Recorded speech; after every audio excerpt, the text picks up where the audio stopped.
G'day, Steel Nation. How you going? It's Mark here, Mark Davidson from Steel Nation Australia.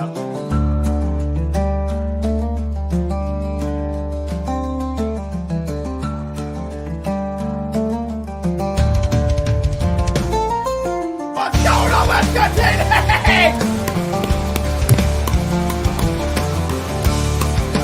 What's that? Let's go! Baby! Yes! Yes! Let's go! What's the deal with the schedule?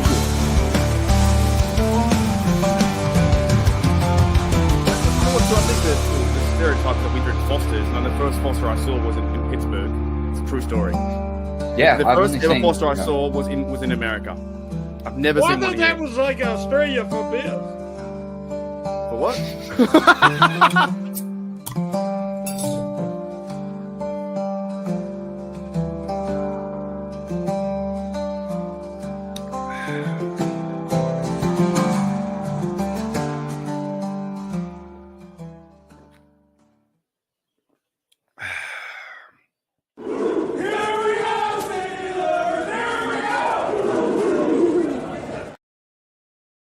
Alrighty, Steel Nation, welcome back to Steelers Nation Australia. You guys know when I'm wearing the headphones, it pretty much means I have a guest on the show. And I'm very lucky today and very happy to find out that this guest, she may be a bigger bungle, hater, disliker than me.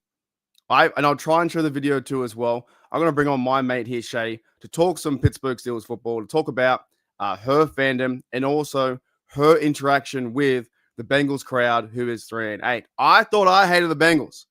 I can't stand them from, Pac-Man Jones, Hushman Zada, Vontaze Burfict, all those dudes, their culture, their uniform, all that kind of stuff. And then I'm going to bring in Shae right now. I found another Steelers fan who can't stand them even more. What up, Shae? How are you? Hey, I'm doing well. I'm glad to be on the show. Excellent. Thank you for coming on. We'll get to the Bengal part in a few moments' time. But before we do, because when I came past that video, I was like, wow, there's another one of me that cannot stand the franchise. They have had 59 years, Shae, 59 years to win a Super Bowl. And haven't won nothing. None. But claiming supremacy. But haven't won nothing. We beat Patrick Mahomes, twice out of like 6 times. That's a 2-3, 2-4 record. Yet Patrick Mahomes beat you. He goes and wins the Super Bowl. You beat him, you lose it, and you don't go back. I mean, I don't get it. I never got it to begin with. I mean, congrats. It was a good season for you, and everyone kind of felt bad because we knew how you were once this team that couldn't get a playoff win. So the fact that you went from that to get into the Super Bowl, we was like, oh, okay, congrats. Y'all had a great year. Then you started just doing all this talking. Then you started slandering the entire division. Then you started going in on the conference. And it's like you've always been this disrespectful organization, in my opinion, this cocky, arrogant organization. Like I said, it started from TJ Hushmanzada to Jeremy Hill to Adam Pac-Man Jones, Vontaze Burfict and his cheap shots, now to Jamar Chase spitting at our players. And the fact that they're trying to sit there and say that that's AFC North football, no, that's not. Because us and the Ravens play nasty with each other all the time. Us and the Browns had some battles. Steelers winning most of those battles, but still, it's like it's levels to it. And the Bengals have crossed the line damn near, if not every single time. Like any opportunity you give them to cross the line, they do. And I don't think they just do that with the Steelers. I think they do that practically with the whole AFC conference, if I'm going to be honest with you, if the opportunity is there. But I think with the Steelers, they take it to levels that it's never been taken to before. So that just shows me that you have no respect for this organization, what it represents, what it stands for in any way, shape, or form. All right, Steel Nation, that's a show. I told you. Shae I thought I was a Bengal hater. She is times 10 of me. She's fantastic. we're going to get more into this because I can't fucking stand them. And recently, like you said, the last 5 years, it's like, and even now they're sitting at 3-8, and the media will try and drum up a thing. If when Joe Burrow comes back, they can go to the Super Bowl. They're They have to not. win. They have to win fucking 6 games in a row to get the chance to maybe be in a wild card. And they're You not know, beating Baltimore twice, and then they got to play Buffalo. in the middle as well. Yeah. I don't see more than one win there. The But AFC North what battle. is this though? What is this like weird, fake, like dreamland they live in? Where if only we had Joe Burrow, we'd be a Super Bowl team. Like, what First, is this? I think what Oh, it is that they're saying that there's things that Joe Burrow can do that Joe Flacco cannot do. And yes, that can be practically true, but you had Joe Burrow last year. The best mhm, you've gotten to is 9-8. Majority of the AFC North matchups you lost is because your quarterback lost the turnover battle. You mhm, got to look at that perspective. So it's like to sit there and say, oh, yeah, if we had Joe Burrow, you had him last year. And what was the best record you could come up with in the division? What was that record? 2-4, something like that.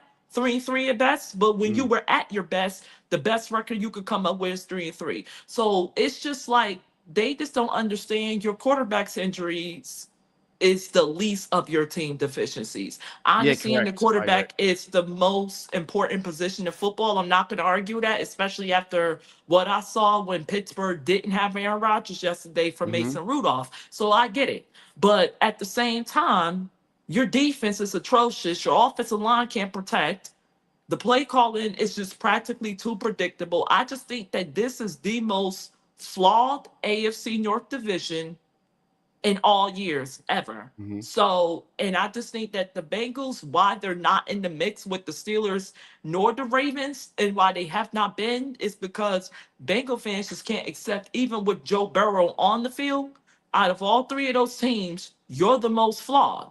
There is Yes, no correct. dominant side of the ball. But I they'll try and mean, convince you otherwise, and convince you that they are a Super Bowl team and their window's open and this, and this. But it's yeah, not. The window is closed already. The Bengals are a bad franchise right now. it They was tried close also. after 2022. It's been close. Yeah, Like, I but guess keep it T. Higgins and Jamar Chase.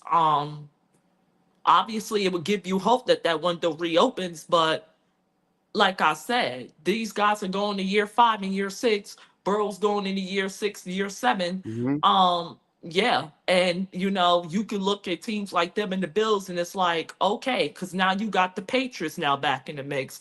We not sure which direction the Steelers are going to go after this season, and then it's like, but you can't count them out, even with the deficiencies and flaws that Tomlin does have. Then Hmm. you still got, the Bills you have to worry about though, because Buffalo, look how quick they're back in the mix. Then you got Jacksonville, you can't sleep on. That's a So weird one then to you me though, still got Jacksonville. Houston. I find they're a funny one because they do seem like they're a team that is on the up and up, and next minute they'll just lose to, the Saints by 30-0. You know what I mean? They Yeah. seem very funny. But yeah, we will get into all this stuff. This is already great. This is already fantastic. I'm telling you right now, this is great stuff. But Shae, what's your story? How did you become a Pittsburgh Steelers fan? So it all started growing up. I was a native New Jerseyan, 20 minutes down from that life. So everyone asks me, you got the Jets, you got the Hmm. Giants. Why did you like the Steelers?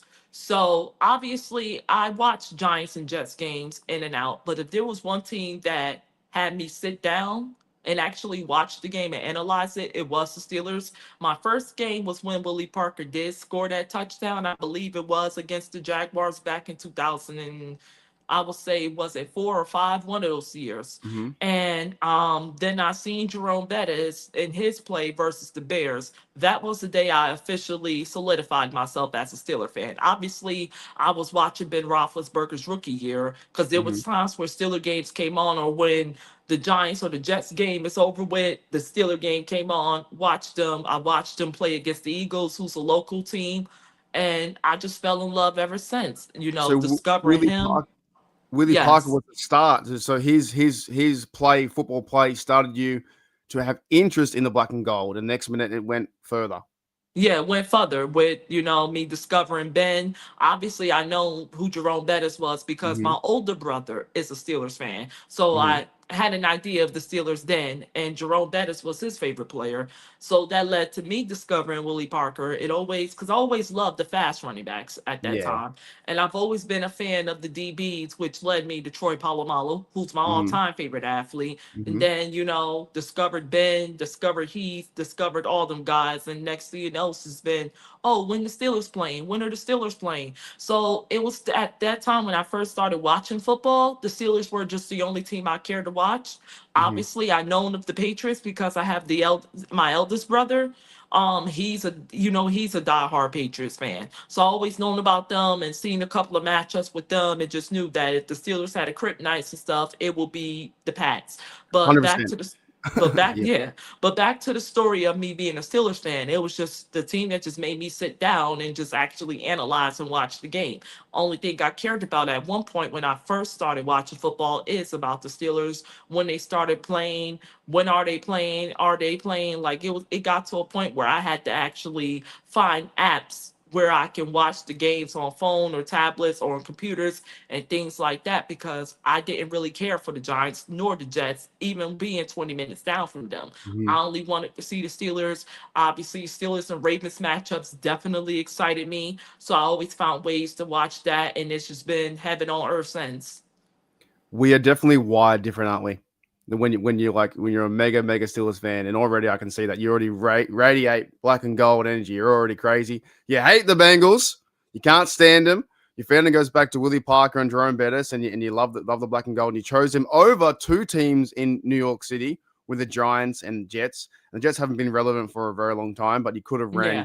with the Giants. They were kind of like pretty good back in the day in the 2000 era. Running with Jeremy Shockey and that kind of stuff. Eli Manning, they were kind of fun. They were Victor interesting. Cruz and them guys. Yep. I Yeah, that remember was that that. was that was interesting to watch when I was because I started watching football in 2000 around 2000s when all the crazy movies came out, played Madden, and I pretty much from Australia I chose the Steelers based on the colors alone, which is black and gold. I had no idea about the history in terms of the 1970s and like all this kind of stuff with football and stuff like that. And then around 2002 when I started playing Madden and watching football, I was like, I need to choose a team. So I chose the Steelers. Tommy Maddox was our quarterback. Amos Iraway was one of the first. Speaking of fast running backs, Amos Iraway, when I played him on Madden, shoom, like he was just quick to use on a Madden game. So that was like my peak. And then as you know, once you get involved in the culture and you see how historic and how much how great the franchise is and a lot of great players in the Hall of Fame, which the Bengals don't have too many, but they don't have too many Super Bowls either. You just get enamored by it. You're just like, oh, I love this team so much. And my family goes all the way back to 2002, 2004. In that sense, have you been to do you live in Pittsburgh? Have you been to too many games? Well, not this year. I haven't. I haven't been to a game since week one. Just been real Hmm. busy, everything. But I've been to a couple of games since I've been out here. I've been out here for about 3 years now. Yep. A little over 3 years. We're knocking at four. So yeah. And when you move here, you understand the passion and the love for the team. But then when you move here, you get a better definition and a better understanding on why like Steeler Nation Mm-hmm. is Steeler Nation. And you can take that however, like they really go hard for the black and gold here. You got the Pirates, you got the Penguins, Mm-hmm. but then it's like, okay, we know you guys exist and we will root for you too, but just know like the gold standard team is black and gold. And Yep. that's what 100%. you learn when you come out here in Pittsburgh, whether you're relocating and, residing here permanently or whether you're coming as a visitor, which I was practically a full time visitor, between the years of 2020 and 2022, before I just decided, okay, if I make my big move out of New Jersey. I want to be here first. You know, one, the network and do all that stuff, but Mm-hmm. two, get a more meaning towards my team Mm-hmm. and how important it is to be a fan. Mm-hmm. And that's exactly what I got when I first moved out here. I got that my first year, seeing even when the team was 3-6, how Mm-hmm. crowded Acrisure Stadium was. Because if it was the Pirates or the Penguins, they would have just threw in the towel. But Mm-hmm. the Steelers, they just don't give up on. But then you got Tomlin, who you know is going to at least have your team in the Always. playoffs or have them in the mix, which they practically are now, Hmm. where it's hard to give up on them. So moving out here, it's it's a great experience. And I know this is a little off topic, but me going to the game, sitting next to fans who are actually born and raised here, which kind of sucks that I wasn't, because I would love to say that I was from Pittsburgh, but coming out here, seeing what people are about, seeing things like that, and then going to the games, honestly, is one of the best experiences I had in my entire life. And I do plan on going to more this year as the season is ticking down, winding down. Well, you're talking to a bloke here from Australia, like speaking of born and raised, I'm so far away. So I've been to Pittsburgh. I've been to Pittsburgh 4 times now. So I consider it my second home because I'm a massive fan. Been a fan for a very long time.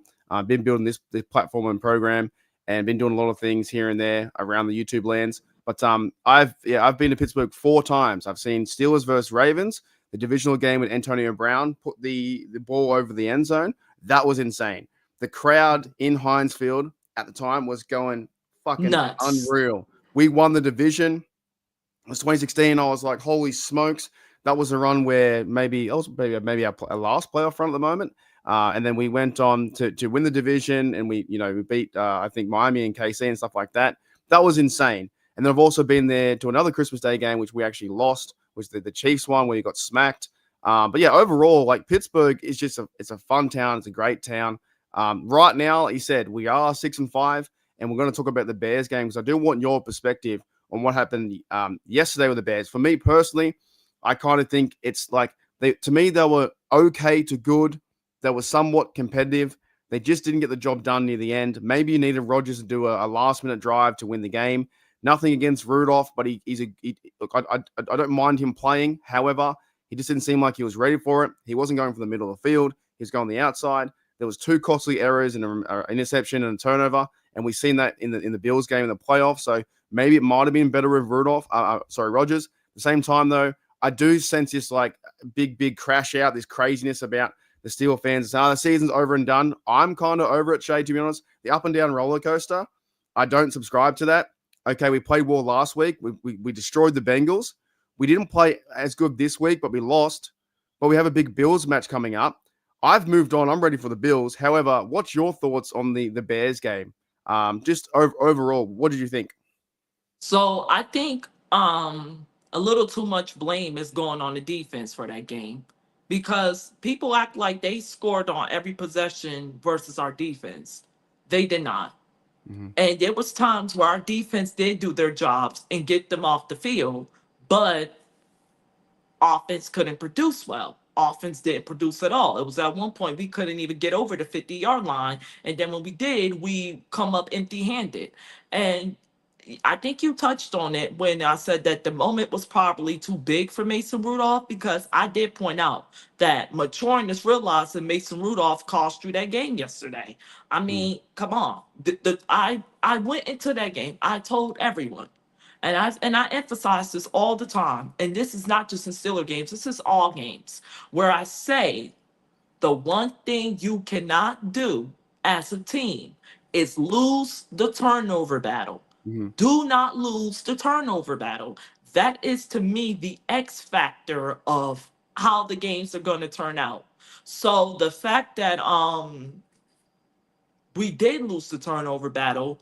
14 of 31 of Chicago's points were scored 14. off those Mm-hmm. turnovers. So if you take away those turnovers and those opportunities, instead of scoring 31, the Bears would have only scored 17. Mm-hmm. And the Steelers would have won that game by at least 2 possessions or more. But see, when your offense doesn't take care of the football and your offense can't get nothing going, we've seen this story before. Your defense gets tired out, the opposing team gets a couple of good runs because your defense is on and off the field. And when we started to see some things click at the end of the game, it was when you were down. It was when your backs were against the wall. And you are the Pittsburgh Steelers. You cannot do that. You cannot keep doing this. Stop waiting until your backs are against the wall to now want to, get back to what works. At this point in the season, you are in week 12, now week 13. You Mhm. know what works, you know what doesn't. So at this point, stick with what works. If it ain't broke, don't fix it. Mhm. And the running game is not broken. It does not get used often as it should. The same thing with our tight ends. We barely used Pat Fryer's move yesterday, and when we None. did, we got going. When we did, we converted. When we started throwing in the middle, that's the best shots to throw to tight ends. It's in the middle of the field. That's where they get their most yardage. Look at Travis Kelsey's career. Look at Rob Gronkowski's career. Most of Brady's touchdowns to Gronkowski, most of Mahomes' touchdowns to Kelsey's was because of opportunities they took in the middle. We don't do that in Pittsburgh. For some reason, we got three What freaking tight why ends is that? and Why we is that don't use yesterday? it. Why I don't why know. yesterday? They didn't they I don't didn't know they what it is. I'm disappointed in Arthur Smith, to be honest with you, mm, because you see the talent like we do, and I mhm, get it. DK Metcalf, yes, you got to step your game up because there was like that matchup against that Rudolph underthrew that ball a little, mhm. but at the end of the day, Metcalf, you have the size advantage over a lot of these wide receivers. Opposing DBs. You got to win those, and you're the number one. You just have to. You're the That was a size of AJ Brown, almost the size of Calvin Johnson, if not a little bigger. You're bigger than Hines Ward, mm, arguably, and you're not winning these matchups like they once did, or like AJ Brown does when he do get those opportunities. That's what we're looking for with DK Metcalf. But the play calling, Arthur Smith, you gotta understand, man. We brought you in here because you were, a run the ball, stop the run definition offense, blah blah blah. You was this no huddle, play action offensive play caller in Tennessee. We've seen it. mm. So it's like, why don't you give Aaron Rodgers and them guys the same opportunities you gave Ryan Tannehill in Tennessee? I understand you don't have a Derrick Henry, but you got a Jalen Warren who can get the job done. You got a Kenneth Gainwell who's shown you he could do some He things. played You got unreal yesterday. Yes, and He then you played got unreal. Pat Fryermuth, who can be one of the best tight ends in football, if not already. You got Juju Smith. I understand he ain't been progressing well, but you do got Darnell Washington. Why are we not using them? You can't cover them all. Okay, Calvin Austin been a little off, but we hardly see him get opportunities. You got to be able to Mm, utilize everyone on your team. Everyone is, it's going to be some point, they're going to take away some things. Your job is to make them pay for underestimating the other weapons that you have. But the fact is this, the play calling is too bland and predictable as of late, and we know you got some tricks up your sleeves. We need to start using that, and it needs to be more efficiently. But it starts with utilizing the middle, which a lot of defenses you're playing this year or playing for the remainder of the year are weak at, along with the run. We got to start running the football. We are less than 2 months away from January. And if you're mhm. going to be a playoff team and you're going to overcome that playoff hump, it starts with running the football. Yeah, the next 6 games are pretty big for the Steelers. It's now like playoff mode, and you don't want this roller coaster to continue. I agree with you. The Steelers, it is almost up and down one week because one week they go to Darnell Washington. He's featured as angry runs. He's got the ball 4 times. He's getting using tight ends. They're not using Johnny Smith like I would want them to use him, like more, like even just like getting the ball in space. And when you see Washington in space too, they're not doing that. I think Arthur Smith sometimes, and maybe the coaching staff does. And I'm a huge Tomlin fan, but this might include Tomlin because he's the head coach. They probably overthink things sometimes, but they ran the ball Yeah. very well yesterday. Yesterday they ran the ball for 36 times, 186 yards rushing, 5.2, included a big play by Gainwell. And they lost by 3 points, and I think this was a winnable game, but the turnovers it cost them. Where Rudolph, yes, he is a good backup. I do back him as a person. I don't have any hate against him. He comes in there, but the offense looks much different with Rodgers, and he made mistakes. He saved Christmas a few years ago. We all loved him. Last week versus the Bengals, we loved him. But in this game in particular, he fumbled the football because he held it way too long, and he threw a 50-50 go. Not paying attention. Yeah. And it goes with awareness. And that's another thing I pointed out. He was miscommunicating, Oh, not that's using his that common sense. penalty on Calvin Austin. Rodgers would have had that. You know what I mean? And it's funny Would because have like this. called the timeout. It's funny too because like on this podcast at the very start of the year, I was really against Rodgers, but each and every week I come around to it and I'm like, he's not that bad of a person. The media kind of tricked me and fooled me into thinking he was a bad person, but he's really good for the team. And he's on the sideline saying, "No, that's wrong. What are you doing? Call the time out." And that cost him a big gainer because Rudolph needs to It see did. that, and that's why he's the backup. But he made mistakes, but there was winnable times. I think there was winnable chance in this game. They ran the rock so well. Gainwell was on fire. Warren's on fire. I want to ask you a question though, because I've been talking about this guy for about 3 or 4 weeks now, Caleb Johnson. And what frustrates me, why aren't they using him more? Why aren't they getting him up to speed when he's probably maybe not I guess he's not the best back in the offense, but he's the fastest, the most explosive. Is there a reason they're not using him at the running back? So I think what it is that they're not over his turnover margin in the home opener versus Seattle when he Oh, that was bad. fumbled. So Mm. I think I think that was the nail in the coffin because I believe that that was the turning point for the Seahawks in that game. Yeah, that was like, So oh, what are we doing? We yeah, lost. because Yeah. if the Steelers would have won that game along with yesterday's game and a couple of games they would Mm. have, they lost, we will be having a whole nother conversation on their season. Like this is a 6-5 football team that should be Mhm. really a 8-2 It at could be this an 8 and point. 2, could be a 7 and 3 because of those different wins, and that's why it is the roller coaster. And I think if the Steelers get prepared and it's funny because this Steeler team, you know it very well as well. Like when the Steeler team is prepared, they're fired up. They got the Super Bowl 40 anniversary team comes in and they're Yeah, all ready to go. They're all blazing on, ready to go. They crush teams, and then they when they just go crushed the number one crush them. team in the league. They Mm. crushed the number one offense. And this the thing. We're giving up chalk plays to everyone else, but you got the best running back coming in and you shut him out. The dude didn't even have 50 yards. He had Yeah, I think 45. yeah. Not one touchdown from Jonathan Taylor. So don't tell me that you cannot do it against everyone when you So did it how does that against the work? very best. How's that work then? Is it just a mentality thing? It's not showing up for certain games. We can shut the Colts down, and the next minute we lose against, or the Packers or whatever we know it is, or the Chargers, right? Does seem like a very rocky season. And as you know, in this period of time, the 6 games, you have to go on a run streak. Like That part. if you lose this one, you got to win 5 in a row. You got to do something like that to get into the playoffs. Otherwise, the season's done. Do you have hope for this team, or do you have like is there a chance they can string wins together, even though it's a very Definitely. tough schedule? Well, yeah, like I was about to say, definitely. But it starts with not deviating from what works. We're gonna need some more consistency from this defense. We need Terrell Austin to get out of habits of playing in zone defense. Like I said, it should be 90% man to man, 10% zone. That's where your defense plays his best ball at. And that's why they were, a top two, top three, at the worst, top 10 defense in the NFL. Is because they started playing more man to man than they were playing zone. Zone defense is the Steelers' defense's nightmare, while opposing Yeah. offense's dream, because you don't acquire players that can play well in zone. There's only one player to me on this team that plays well in zone, and that's Jalen Ramsey.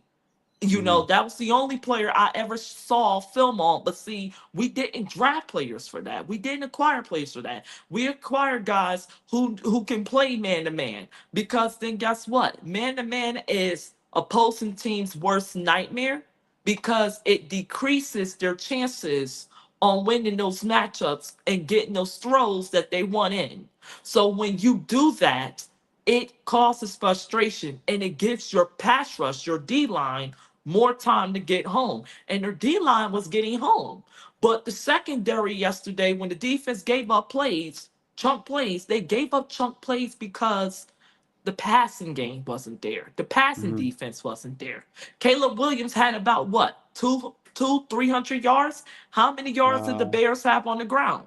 That speaks volumes because your pass rush, right, was able to get home. But when you don't give them the time to get home, this is what happens. So everyone, and this is what everyone was arguing when I said, we gonna need some top DBs, we gonna need this, we're gonna need that. We're gonna need Terrell Lawson to stop, knock it off with zone. Zone is an unfair opportunity for your pass rush because it gives opposing teams more opportunities to convert downs and Mhm. possibly score points. That's not what you want. You don't even want them converting field goals. You want them to go three and out, or you want a turnover. The Steelers' defense's best opportunities is man to man. That's where they play best overall, and that's what the Steelers need to stick to. So when it comes to the defense, it needs to be 90% man to man, 10% zone. The only time you play zone is when you really have to. It was when you know they're gonna go for it long, but they hardly do. The opposing teams get off in what they get off with because you give them nothing but room. And that is the only issue with the defense. So it's more the play calling than it is the talent. And that's why Terrell Austin is on the hot seat. But as for the offense, like I got to, Arthur Smith, run, excuse me for my language, but run the damn ball. It's not Right. rocket science. Run the damn ball. You got not one but two backs who are not afraid of opposing defenses. Mhm. That's what you want. Who would truck somebody, who would hurdle over someone, who would freaking get nasty. That's what you want when you're a Pittsburgh Steeler. You want a running back that fears no defenses. Kenneth Gainwell, Jalen Warren are showing you they don't fear none. They just want the damn ball. Run the ball. Use the middle. You got Pat Fryermuth, you got Jonu Smith, you got Darnell Washington. Use them. Use the middle of the field. If everyone's gonna keep doubling and tripling DK Metcalf, then you know what? You Always. make them pay Yep. for it.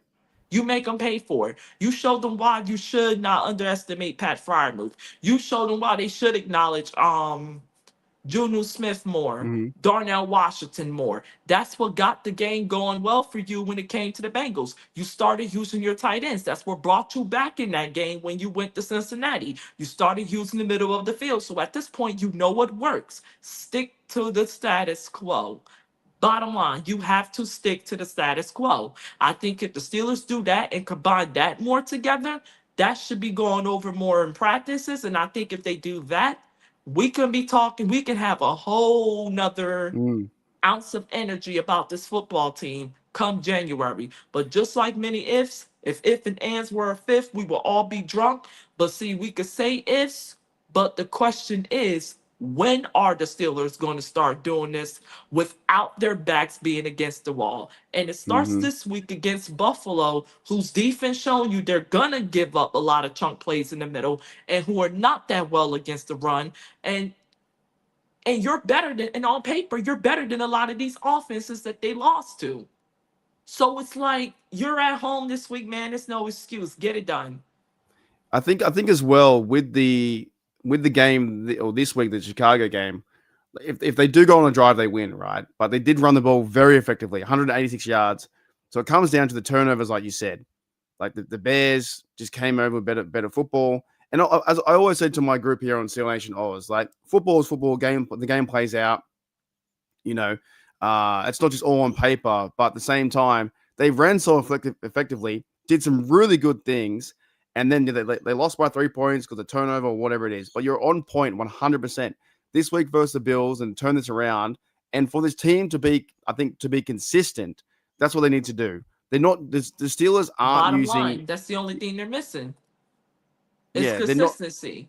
Yeah, it's like that is, and I think that's what is frustrating about this team this year a little bit. I still have hope they can turn around because they go and smack the Colts, but then they lose against Chargers. They go and smack the Bengals, but then lose against the Bears. So you need that like week to week, and it does get a little bit frustrating when you hear the guys in the media that we need to do better, and it's like this, and this. It's enough time for talk. It's more like just go into the Bills, rock them, then get ready for a Ravens game, rock them, win that game too. And I understand Yeah. football plays out and the other team plays too. The Bears are a pretty good team. They're not a great side and they had home field advantage and all that kind of stuff. But yeah, I hear what you're saying. They're not the game plan sometimes. I think that Arthur Smith and the coaching staff do overthink things. They don't use it. See that they had like three middle linebackers out or something. Like that was their weaker position at the Bears, and they didn't target the middle of the field once. Mason Rudolph goes, and he was firing the football versus the Bengals last week, firing it over the middle. Had no care, carefree.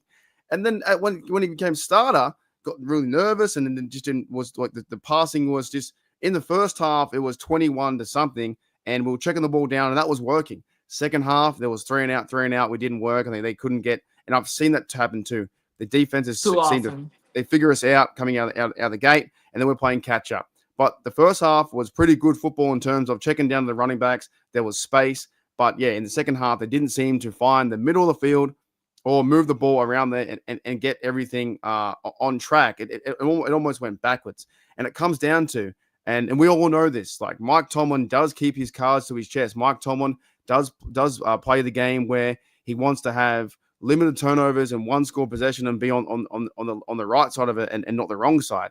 But sometimes if you're not going to be so aggressive in that sense, then it all falls to shit, right? But I'm not saying it's like it's. I think the reaction, and you live in Pittsburgh, the reaction to me I saw online was we're the worst team in NFL history. I don't think it is that. I think it was a Yeah. loss. We can't in Australia too. If our team loses, you go, oh, that sucks. She'll be right. Life goes on. You move on.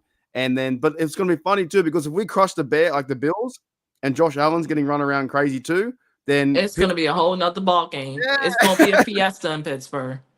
yeah. Isn't that funny how our fan base does that? It's like up and down, a bit like the Right. team, you know. Yeah, So and that's the thing. And that's what I'm expecting. I'm expecting a win against Buffalo this week. I mhm. mean, I like our defensive line's chances, our pass rush chances a lot. Um, against Buffalo. And there are rumors that Alex Highsmith might just be coming back this week. Okay. So you got him, you got Nick Herbig, you got Peyton Wilson, and of course you got TJ Watt, who made a massive play, which gave you momentum. Then you still got Cameron Hayward. You got Derek Harmon, who I think was worth that first round draft pick. Hmm. I think, he just might be defensive rookie of the year. He might just be in the run for that because he's been having a massive season and he has played a major role in, your ability to stop the run. And which is why he was drafted. But, I think they're gonna split with the Ravens, or they might just sweep You Baltimore. never We know. don't Yeah, know. they definitely. I think to your point earlier too. I don't think that the defense yesterday or 2 days ago. I don't. They allowed some big plays when there was wide open receivers and there was miscommunication. But I thought they did well enough in terms of like TJ Watt and those guys. Like he had a sack fumble in the end zone. Like they did well enough to keep this game competitive. And then it come down to the offense just couldn't get that last drive, down the Yeah, field for a field goal. Now there they is should have the kicked that field goal at the I was going to 50. say that was next. The argument is should have Mike Tomlin ran out Chris Boswell for a 64, 65 yarder. They didn't do that. I can see why he either way Tomlin gets burned to the flame. It doesn't matter because what they say is if he doesn't run him out there and we fail the fourth like we did, fire Tomlin. If he runs Chris Boswell out there for a 64 yarder and he misses, fire Tomlin. But when I was doing my live stream, I thought they should had also run him out there for a chance for a leg to kick because the play call was pretty fucking terrible at fourth down and Period. 5. Every man was covered. Now a big shout out though to the Bears because sometimes we don't do this as fans. That safety jumped up like 6 feet in the air. You see that play? He jumped up and knocked it down. Yeah, Great play. great However, play. it wasn't the right to me. I think they should have run it out. Do you think they should have run it out? Um, I'll just say this. I'm gonna go back to the field goal. I think they should have kicked it because something telling me Chris Boswell would have made that. Mm-hmm. You know, He's unreal. yeah, like come on now. The man kicked the 63. A yard would have probably been nothing to him. Knowing what I saw week one versus the Jets, all that good stuff. So when you have the best kicker in football and time is running out and you're already midfield, I mean, you have to take your best shot. Especially when you have a bunch of backups and that's your strongest hope. The play calling though was not that great. We were doing short passes when we should have been taking deep Two in a shots. row. 2 in a row. That was crazy. Not Yeah, even beyond back the to back sticks. stops our defense made. And I felt like if we used the middle of the field, that's how we were able to score that touchdown to fire move. We used the middle Yeah, of the that field. was a great pass. That Yeah. was amazing. It And this feels is like what I'm they give talking him one. about. Yeah, they give him one chance every 20. It's like we use that, and that last series was so frustrating because it was a first and 10. It was a second and 8. They threw the ball 2 yards. Threw the ball to DK Metcalf 2 yards. And it's like, what are we Yeah. doing? Like at least try and have protection or get players like. And this could be on Tomlin and Arthur Smith, but whoever the Steelers do get like so bland like that. When you see the Rams doing all these fucking trick plays and guys like having crossing routes and moving over, and the Steelers just like and no, deep passes and all that. But yeah, why are we not doing it in Pittsburgh? Because you got the players that love to do it. Why not? Why are you not practicing this? Like, mm, you got to have some more versatility in your offense. This is a pass happy era. And even the stuff that works, we barely use. And it goes back to what I said earlier. Like, we know what works, we know what doesn't. If it ain't broke, don't fix it. mm, Stop deviating from what works and just use it to your advantage. You're playing, the good news is you're playing a lot of defenses that are not going to benefit from it. But see, you got to be that offense is going to make them pay for not being able to benefit from it. And the problem with the Steelers, they are not because they don't use it mm-hmm. or don't use Well, it as often as they should. the good thing is out of this loss is even though it's up and down roller coaster, the good news is it was against the Bears, so it's an NFC opponent. The bad news is the Ravens retake the lead, and also the Steelers get kicked out of the wild card. And it feels like now the only way Steelers get a playoff chance, and if they do play good enough football to get there, is to win the division. Do Or you beat think the that Bills and get the tiebreaker. for the seventh seed? Well, for the sixth or the seventh seed, Mm, you beat Buffalo. That pretty much knocks the Bills out because the okay. Bills, unless they're going to be battling for the seventh seed. So I just think that my prediction, and this is just me, because I know Jacksonville's going to choke. That Mm-hmm. I see coming. Um, I feel the Chiefs are going to be back in it. Um, the Steelers and the Ravens, basically, this is how I think it's going to turn out. The winner of the AFC North is going to be hosting a playoff game. Second place in that division is going to be the wild card. In They're AFC both going to North? be wild. AFC North. So I have Okay. two teams going in the AFC North, but I think this year I would not be surprised if majority of those playoff berths or playoff spots are held by the AFC West because Yeah. I think the Chiefs will beat the Chargers game two. I also think that the Broncos is going to win that division. I don't see Denver coughing up that lead, especially with their win I seen over Kansas City. And then you got Jacksonville. I just feel like they're just there, but they're not going to be there come January.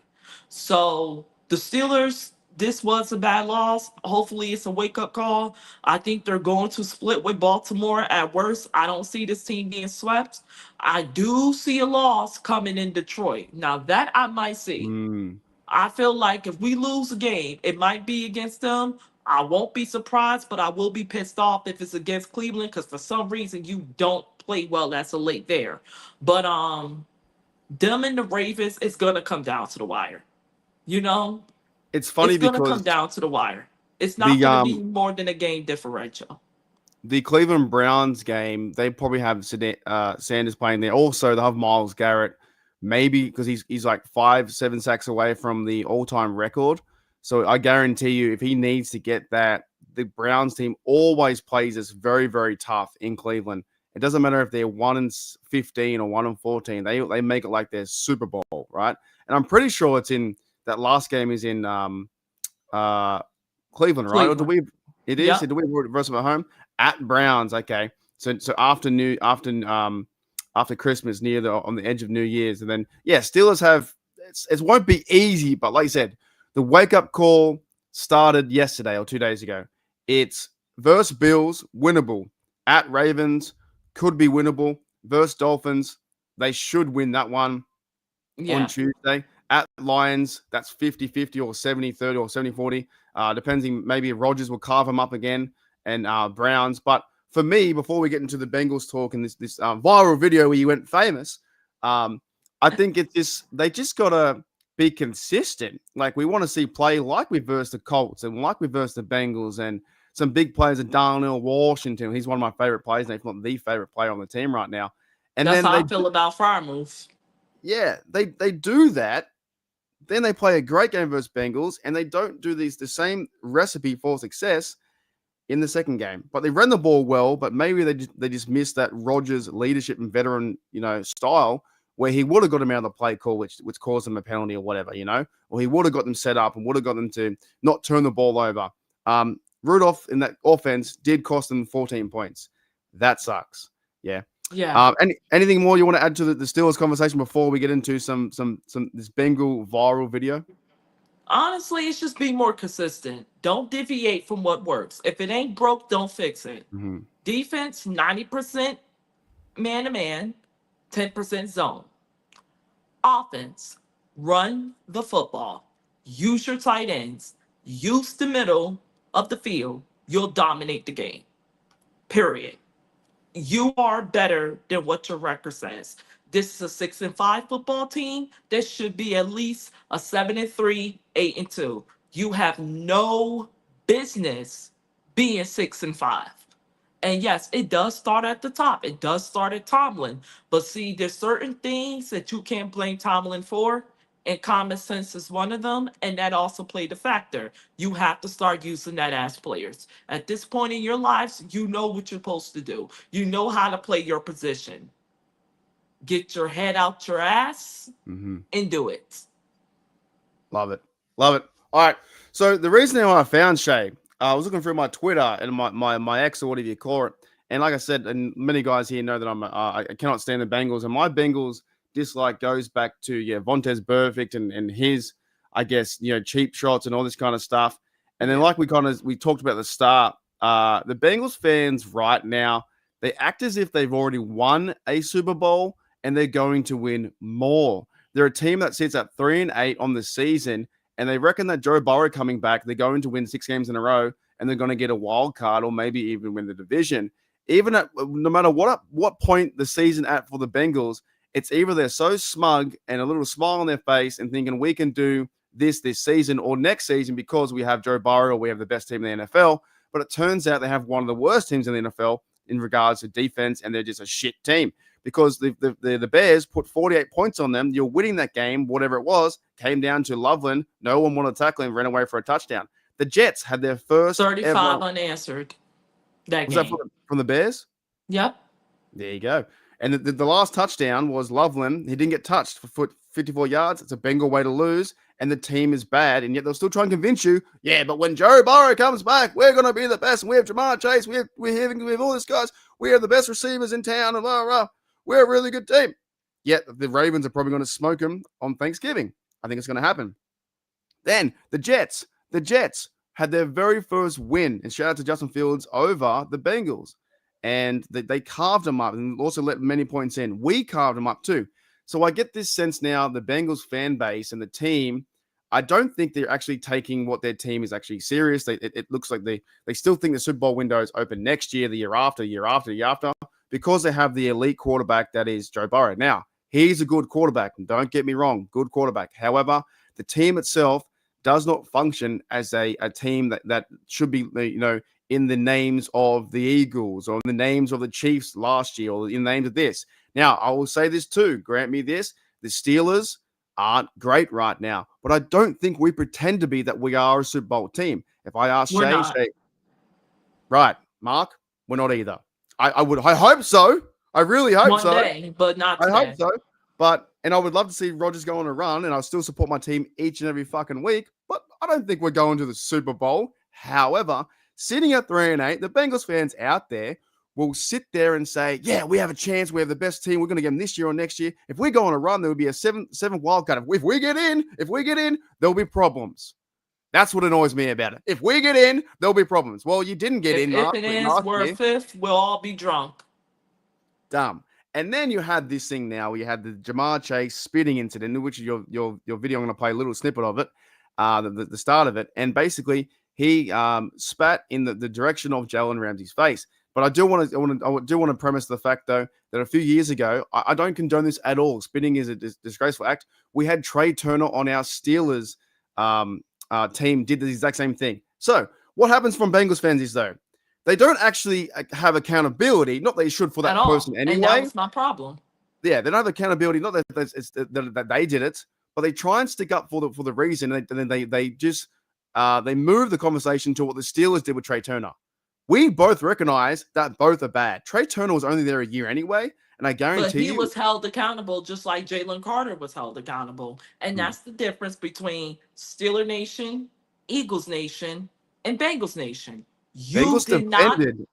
yeah, but that's the league holding him accountable, not Bengal Nation holding him accountable. And I think the league gave him a slap on the fist, to be honest with you, a One slap game. on the wrist. Because, first of all, just here's the deal. You should have been thrown out the game for ripping off your helmet and antagonized the situation even more Mhm. because you both had a warning heading towards And disqualification. that's the penalty. Yes. Mhm. Then you spat on him, right? Before you took off your helmet. Then on top of that, we heard from Jalen Ramsey, you snatched his mouthpiece out his mouth. Then you spat on it, and then you ripped off your helmet after you spat on him. Then you had the audacity to say, I never opened my mouth to that guy, blah, blah, blah, blah, blah. You looked him dead in his face for a good 5 seconds before you took that saliva out your mouth and Mhm. spat on him. That, to me, I said it before, I'll say it again.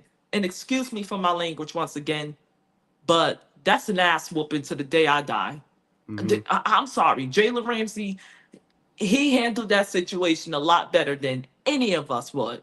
And then the point that I was making to Bengal fans was really, how would you feel if someone would have spat on one of your players or someone would do that to you?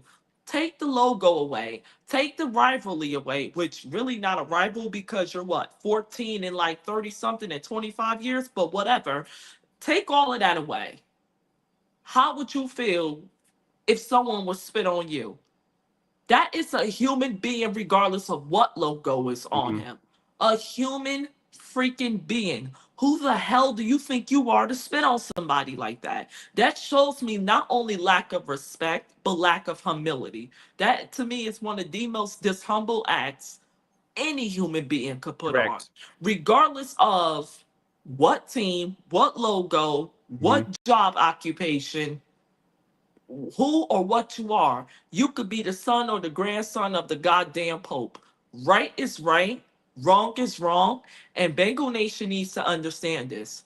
Jamar Chase was dead ass wrong, and he need to be held accountable. And why I quoted Bengals Nation? Because you were the idiots that were defending that. You was the dishonored people that was defending that. You are the only fan base who defends your players' wrongdoings.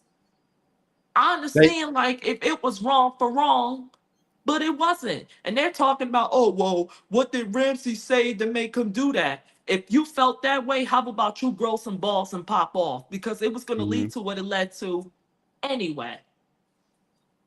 The Bengals, I think what I found, and what and I'm going to show you a video in a minute, what happened, I feel like, going around Twitterverse and social media, this kind of stuff, is the Bengals were just defending Jamar Chase because of what said. But what they do is they would then grab the example from Trey Turner. And I Right, guarantee you, I can't remember what I said, or I wasn't online back then, but I guarantee you I was like, what are you doing, mate? Don't do that, you idiot. But the right. Bengals fans, you look around the internet and they go, yeah, Chase, get him. We don't like Jalen Ramsey. And that fucking annoys me. That makes, and it That goes back to, disgusted me. That put a there's real, so many. like, And you've got, you have, I'm going to show this video because you've had a lot of comments on it, people also going after you. And Twitter's Twitter and it's all that kind of stuff, right? But it yeah, shows you how classless they are because they back up for a person who spat. And by the way, Jamar Chase did come out and apologize, but like 5, 7, 8 days later, in this at this big, point, apology is not accepted, so he's yeah, just better off. Just be he ready to he get your wrote a ass big beat thing every on time you see him. next year. He wrote a big thing on the Word document and did that kind of stuff. I apologize, all that kind of stuff. But I did find because he's a superstar and the fan base, they backed him. But what they should have done is most Bengals fans should have said, you know what, that was pretty stupid, mate, you idiot, you dumb idiot, and then called him out, and that would have been okay. But the fact they all backed him and said, no, Jalen Ramsey wasn't the wrong, because I've seen 90% of them backed him. I've Yeah. seen I've seen your tweets. I've seen other tweets. I've spoken on other places, and it was almost like forgotten. But that's universally speaking. I'd rather get punched in the head or maybe even kicked to the groin than spat on. To be honest, I think spat on is one of the most disgraceful things acts anyone can do towards a human being. It's like oosh oosh. It doesn't matter, And then he race, did it on color, whatever. purpose. Yeah. Because it wasn't like you And was then he trash lied talking about it and spit after. came out of you. And No, he you lied. stood there for a good 5 seconds and then you let the spit come out of you. You forced that spit out of you onto that guy. Mhm. You need your ass kicked. And he lied too. He lied after, straight to the press. So, yes, the apology came out after. But I'm going to bring up Shae's tweet. If you guys want to follow, what's your Twitter handle, Shae, as I bring it up? Is it to the show My here? Twitter handle is Shae Max Sports, Okay, all Shae over Max Sports. platforms. Go look up Shae Max Sports. You guys can find this video. We'll play a bit of it because there's a million comments and you went mega, mega viral. Let's have a bit of a listen for about a half a minute or so. You know, I'ma just go on the record and say this. Anyone who knows me knows I never cared for the Bengals or their fans at all. And to be honest, these past 24 hours and counting has done nothing more than show me or remind me of those exact reasons why. Like, what yesterday's altercation or situation has genuinely showed me is the lack of respect that the city of Cincinnati, the Bengals organization, the Bengals players, alumni, fan base truly have for the Pittsburgh Steelers. And it's little to no respect for us at all. I mean, no respect for the Steelers organization at all. And it just shows. It really, in the saddest way, shows. Like, I just cannot believe the absurd, behavior I've been seeing. And even though I always knew your fan base was classless, so were your players. But damn it, I just never knew even you, the Bengals, or your fans can get as low as you have in the past 24 hours. Who are we doing? We'll stop it there. That if you want to go see that, so it's at Shae sorry, Shae Max Sports on Twitter, right? Mm-hmm. Yeah, to see the rest of the video because I came across that. I watched all 7 minutes and I was like, "Thank you." I was like, "Thank you." A lot of Fuck the people Bengals, did. bro. Like a lot of people appreciate that video. It was only like one Ravens fan who disagreed, but whatever. You only got like 11 followers, and at one point you was following me. I think Mm-hmm. I ain't follow him back, is why he unfollowed. But only people who really disagreed were the people I was talking about, and that was Bengal Nation. But at the end of the day, you rest my case with all those comments. You started Correct. going in on my looks. You started doing all of this, and I'm gonna be transparent here. And y'all should be the last group of women, for the record, going in on somebody's looks and talking about somebody's takes. Because you were the ones who said you were going to be the superior ones for the next 5, 10 Mm-hmm. years. And since you made those remarks and made those disrespectful comments under my tweets, you haven't been shit. So Yeah. the fact that you can sit there and try to go in on my looks, you try to make it everything except for about football and Mm-hmm. about what Jamar Chase did. And this is the thing, you're the one fan base that want to talk about stick to football. Stop trying to go about looks because you get cooked. You got upset because I cooked and went viral. I cooked and Mm-hmm. everyone liked it. Because when I said that, I just wasn't speaking up for Still a Nation. I spoke the mind of my opinion, damn near, if not the entire AFC conference, but more importantly, the AFC North. Because here's the deal, all three fan bases are fed up with them. Mm-hmm. Everyone is. And they're fed up because of the crap that you sit up here all the time. I mean, they're just up there like it's their 9 to 5 jobs. They don't have nothing else to do with their lives.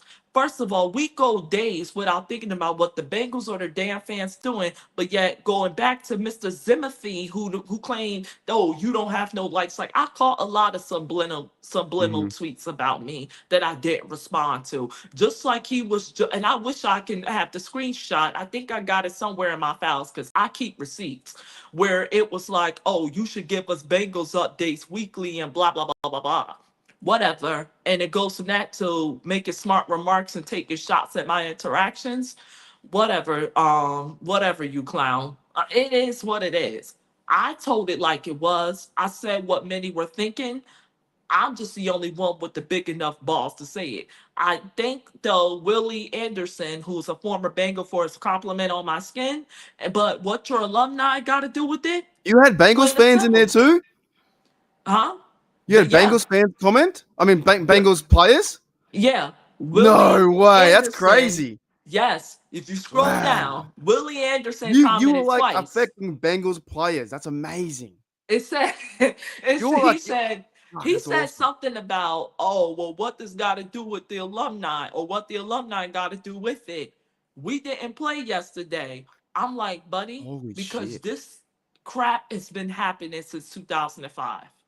And at this point, those players back then are alumni. So that's what I meant. And that's why I made a second clip, saying what I said and explaining more of why I said it. Was It's that video the because your first clip fans though? condone.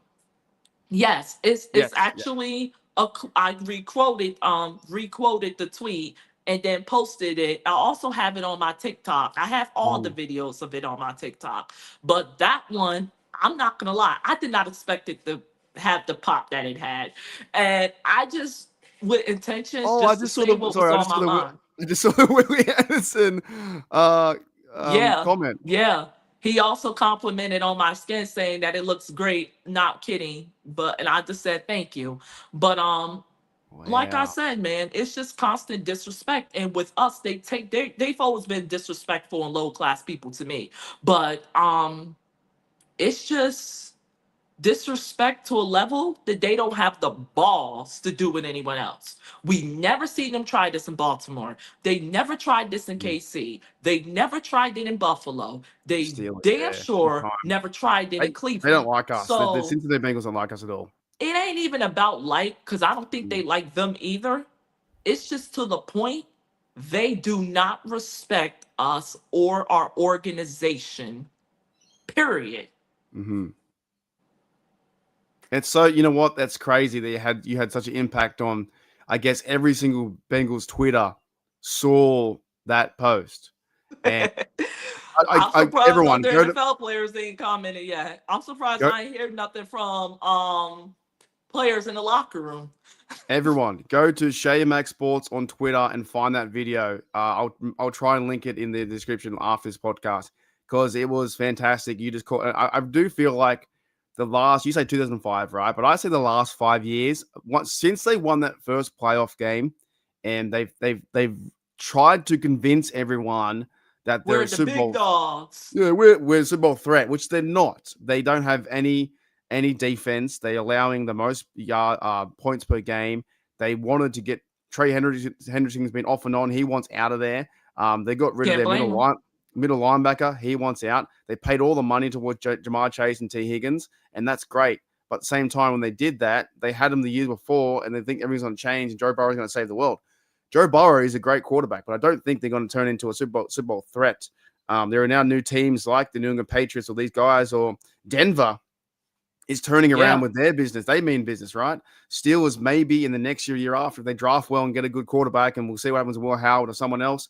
But we know we have the realization, Shae, that we love our team so much. However, we hope they win, but we don't think that Rodgers is going to be holding a Super Bowl trophy at the end of the day. We just don't think that. But the Bengals still sit there and say, we're 3-8. If we win six more and these other teams fall over, or if we had Joe Burrow, we would have won. Like, you know what I mean? That's what they're like. They're insufferable. The fan base is insufferable. They're Now obnoxious, like I said. Disrespectful, Yeah. disgusting, like I said. They make me sick, and I don't, and I mean that personally. And I think, them condoning and defending Jamar Chase's actions, that was Mhm. just the final straw for me, and that's what led to me making that video. That's what I broke the video, right? Yeah, because I've hated them for a long time, and I do try and just go after the organization because sport, and people are people. But You I suck. think, but when I saw that video and I saw the comments of people under that, it's not like they didn't take anything out of it. They just went after you, and that didn't make sense. They couldn't They take hated anything me out of it. since 2022. So it started when former player. So I made a take that, Jesse Bates would not get his contract extension. Mm-hmm. He would not play under the franchise tag. He ended up indeed doing so, but he did not get the contract extension. That's why he's in Atlanta. Mm-hmm. They've been disliking me ever since, and So they you've been always around on the brings okay, it look, up. right. They always brings it up. But see, here's the reality: when I don't talk about your team, you're still in my mentions. When I do, you're in my mentions. So Mm-hmm. you're on my pipe either way.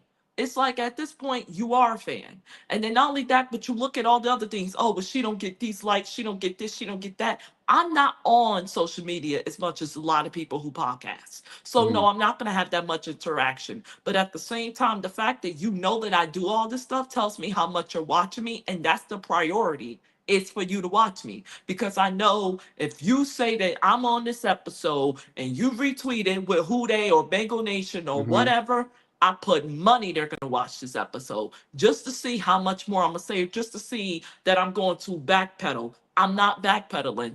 I said what I meant. I meant what I said. Mm-hmm. I said what I said. I'm not backpedaling on that because I meant every damn word. You heard me? Every word. And the only thing that I wish I would have done is say more. Mm-hmm. And to be honest, I filtered a lot of what I wanted to say. I did. I thought Even it though was I great. said a lot, but I filtered a lot because I understand the type of language I don't want to use. But at the same time, there's nothing nice to say about you.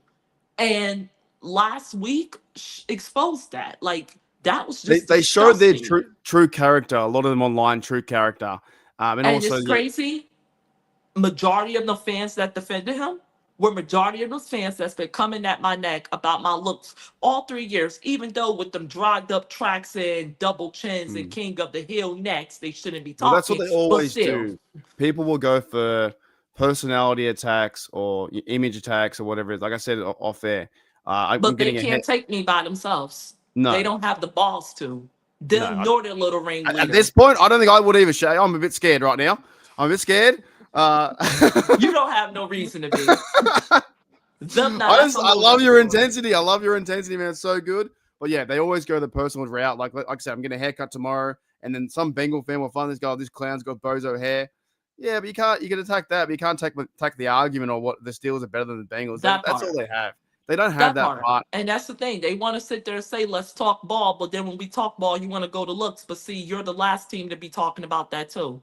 Because to me, you're one of the least, if not the least most unattractive fan base in I did the see that entire was division. one lady in there. I read one of the subtweets or whatever you call them, and she was going on fire. I can't remember who it was. Kate, that Kaylee girl, yeah, in Yeah. my mentions. I mean, sis, you don't even follow me. You're more in my mentions than any female who does. But she Mm. sit here and say, "Oh, she's not this and she's not that."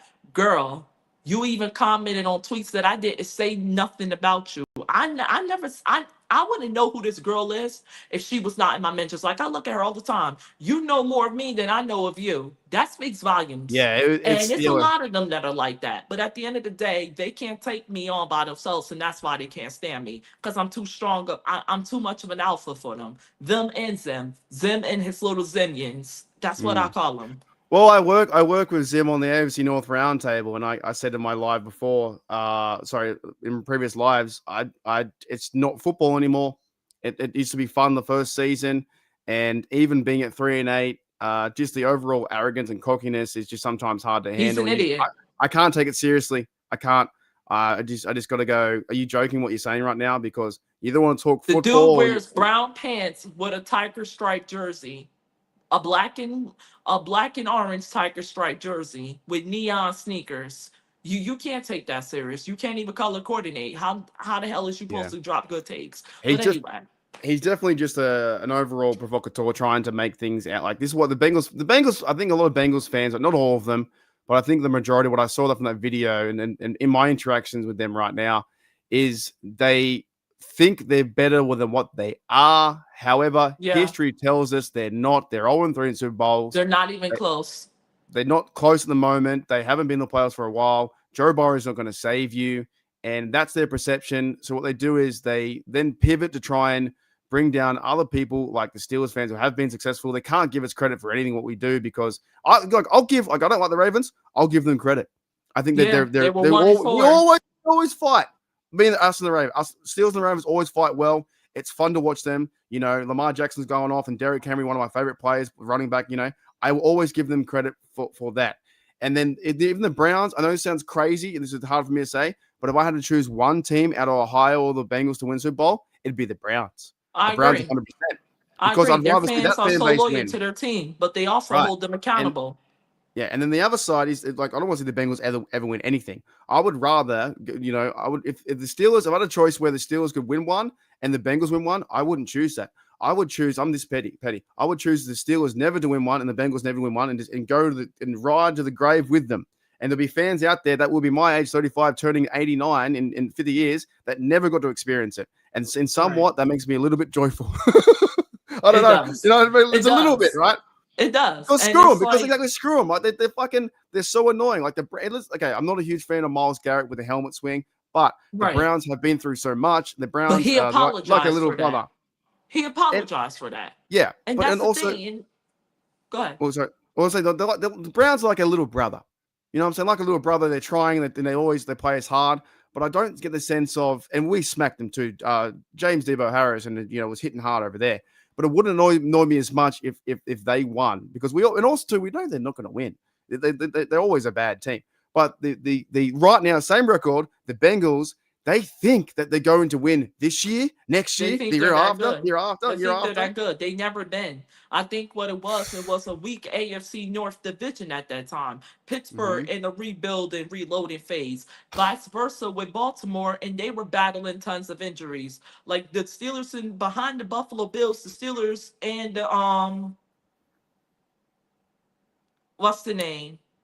The Which Steelers and the Ravens were, the most injured teams behind the Buffalo Bills mm-hmm. during that span. So you got to think about all of that. But when the Steelers and the Ravens got slightly back to themselves, what happened to the Bengals, even with Joe Shiesty there? You didn't place no better than third place, and there's a reason for that. You took Yeah, advantage of a reloading, rebuilding AFC North correct. team. Congratulations. Now it's time for you to back it up. And that's the difference between Pittsburgh and Baltimore and Cincinnati. You couldn't back it up. Behind the New York Jets in the past 25 years, you are the only team to go to back AFC championship games and with no Super Bowl title. You're the only AFC North champion team that could ever be said about. As a matter of fact, you're the only AFC North team, period, that could be said about. So if that's what you want credit for, congratulations. You came up short in the moments that matter You most, know, which you is know the only thing you're known for. the Bengals have a book out there. I've always referenced this. A book they made. It's called "To Rule Them All." They made that. They made that when they won the AFC Championship game. Now, To rule Shae, them all. And how then do you you rule them dropped it all? all. Then you dropped it all, and you haven't been back since. How You do you called rule it them all? But not Burrowhead, you got smacked around, and you blamed the people, blame referees who play calling. Honestly, if always. it wasn't for it, would have made that game and made your performance even worse. Because we forget, they took away not one but two turnovers from Kansas City that game. That'd have been another 1-4, 2-4 game for Joe Burrow. Hmm. Think about that. You How, haven't been back since. how do they write a book that says "rule them all"? And that in that title it says "rule them all," right? That means you're meant to win the last one. They didn't win the last one. They ain't win a They, damn thing. this team has so many inconsistency where it makes me so it's just makes me it's just so stupid. Even I brought this up the other day. You know, like their song, right? And when we beat them, their song is so dumb. Who they Do were going to beat them? they? Who going to beat them? We beat them. The whole damn division did. The whole I don't division. understand. The entire AFC North division, even when you were at your best. The Yeah. worst that an AFC North champion team has ranked in this division was 4-2. 5-1. That's what the AFC North standards was. But the best that the big dogs can give you with a practically beaten down, reloading, rebuilding AFC North division Yeah. is 3-3. You split with that team, but you think you're gonna rule that division for the next 5 and 10 years? I don't think so. No. I don't think so. I'm surprised you got back to that AFC Championship game. But I knew for a fact, especially if you play Kansas City, you sure as hell wasn't winning it again. Your ass was out of here. You should have been out of here the first round. 100%. Gene says here 24 hours Bengals hate stream coming. It's fantastic. I have another one here from Perfect. Mean Green. Cincinnati Bungholes will never win a Super Bowl ever. They don't have the culture to win it. They don't. They And then that's don't. that. They're a They don't. joke. You know, Zach They're a Taylor joke. didn't really. He apologized for Jamar Chase. He didn't really take account. He didn't really. I don't know. He didn't say it was a Zach problem. Taylor said He that stuck up. He stuck up for him.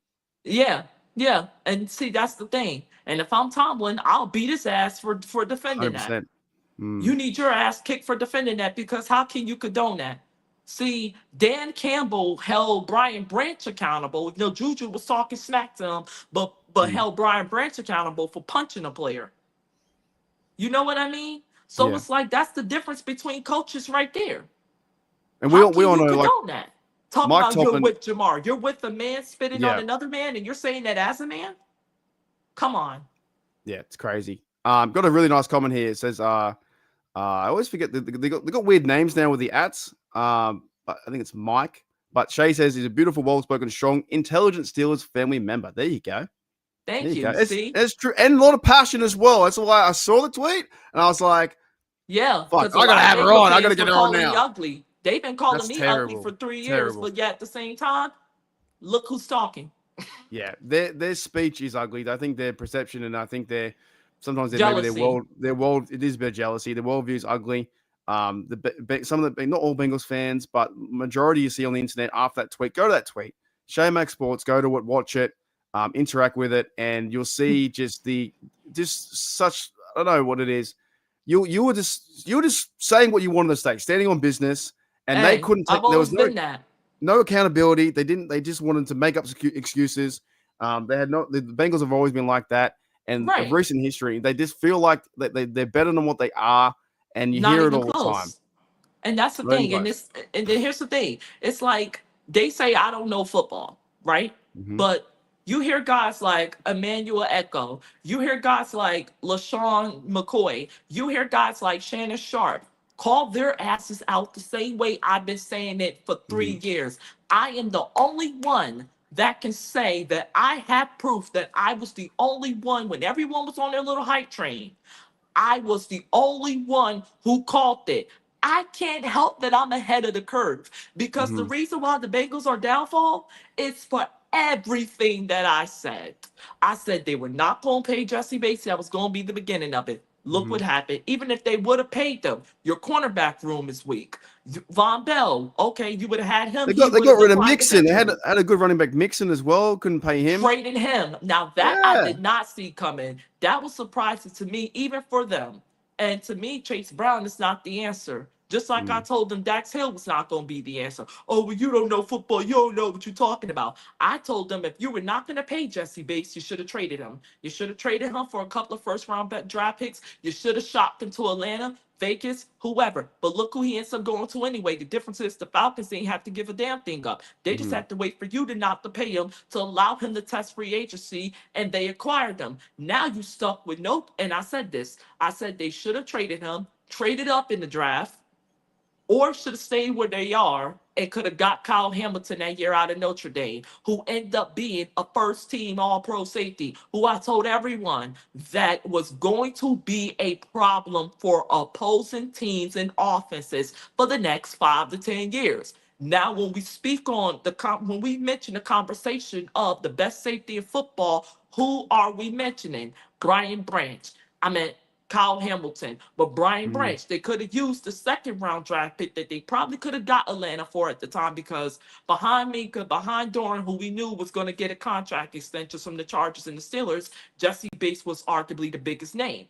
So, with that being said, you could have got some high compensation in them drafts. You could have used that to also acquire Brian Branch out of Alabama. That would have replaced Von Bell. Kyle Hamilton would have replaced Jesse Bates. You would have had not one but two players once again. You could build a secondary around. You had Cam Taylor Britt, who I think would have probably not declined if you would have had the support that you had his rookie year. You did not. This is the things I was telling Bengal fans. And this thing, they said that he was not worth, Jesse Bates, he was not worth more than $10 million. Well, let me tell you something. If a girl did not know football, she would not know that the lowest rate The lowest dollar amount for contracts in the market was 14 and a half. You cannot pay a player who's arguably top 5, top 10 at that time in his position $4.5 million less than the market rate and think he's going to stay.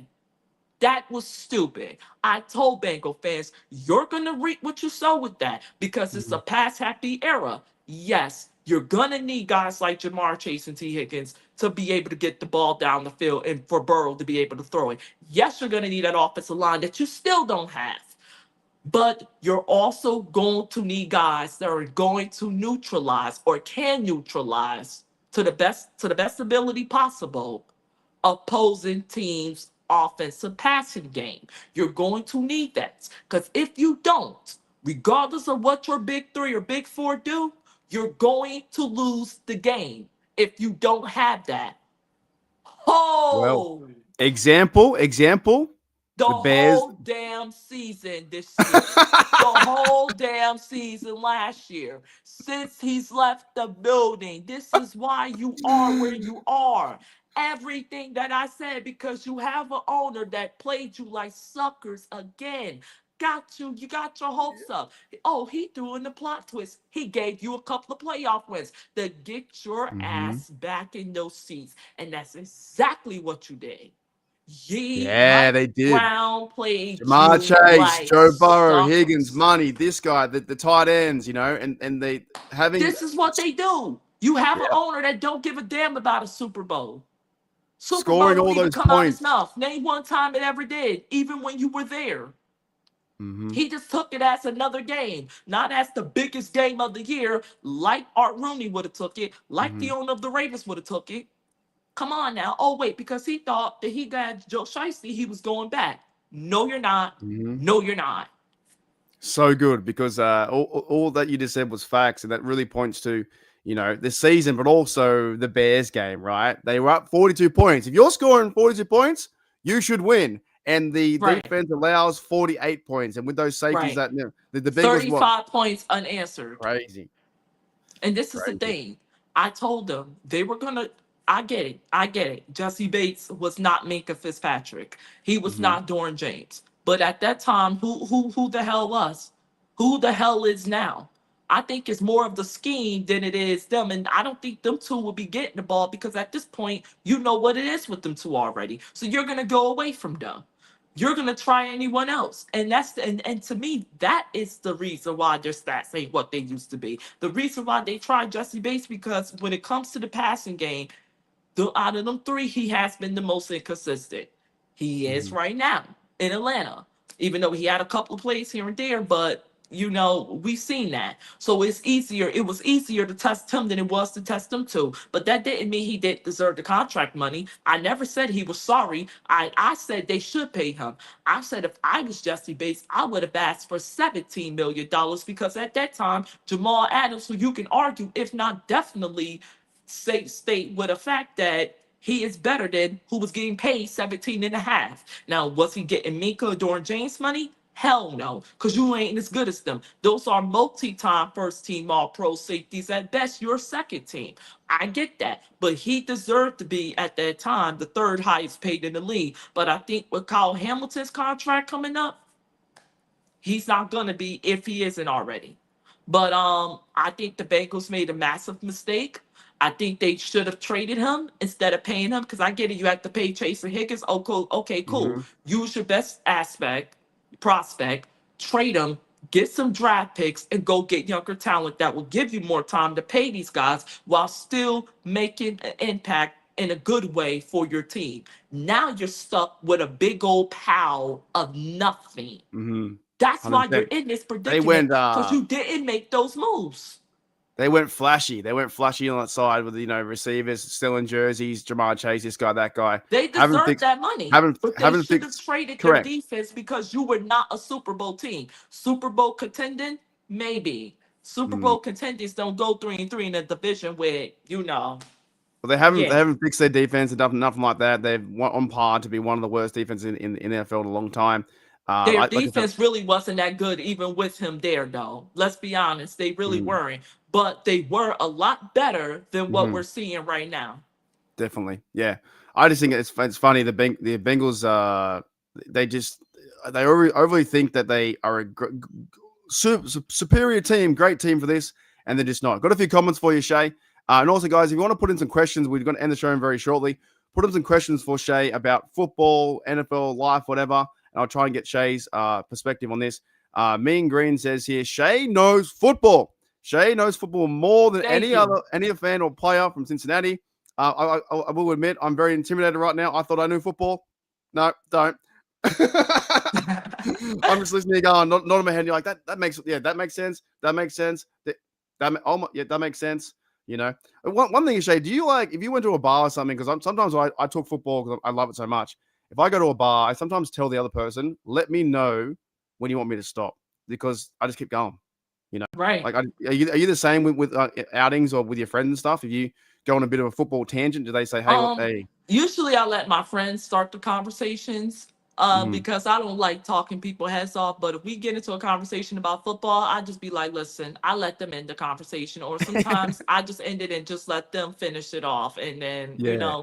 because once I say what I say, that's just that we can Because be you'll meet, compatible, whatever. But yeah. you'll meet a But once fan I'm of on the like, mic, that's a whole nother story. yeah, you'll meet a fan of like the Steelers or someone, and you'll find out if they know Steelers football or if they're just a casual fan. And it's very tough Right. to talk football with a casual fan because one, they might not know They the don't know players. much. They don't know the players or the history or this and that or the whatever.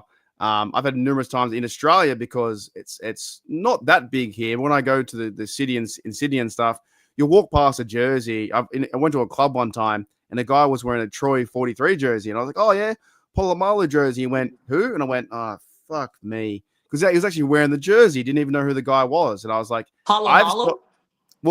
Fans in Australia don't know the team; they just wear it because it's cool. Well, that is Some cool. That fans, is a cool. That is a some cool fans, jersey. but he does like some fans will wear it because, and we have like people we run into and stuff, where it doesn't happen in America. I don't think they'll have like they'll wear a Cowboys jersey. Next minute they'll wear a Packers one. Next minute they'll wear a Steelers one because we just like the sport. But for me, like you couldn't pay me. I wouldn't accept $10 million to wear a Bengals jersey. I would never do it. I'm not that kind of style. But we have fans like that. They love the NFL, but don't know the team. So I get into a conversation. It's the reason why I started the podcast, Steel Nation Show, because I needed an outlet to talk football with Shae and people like you, because I can't talk to the casual guy. I'll go to the pub today to watch the Monday Night Football game, the Panthers versus 49ers. And That's Bryce going to be a Young good game. Yeah, you know what? I know it's crazy, but I actually think the Panthers might win this game. I didn't realize they were 6-4. I did Yeah, not the realize they were Panthers, 6-4.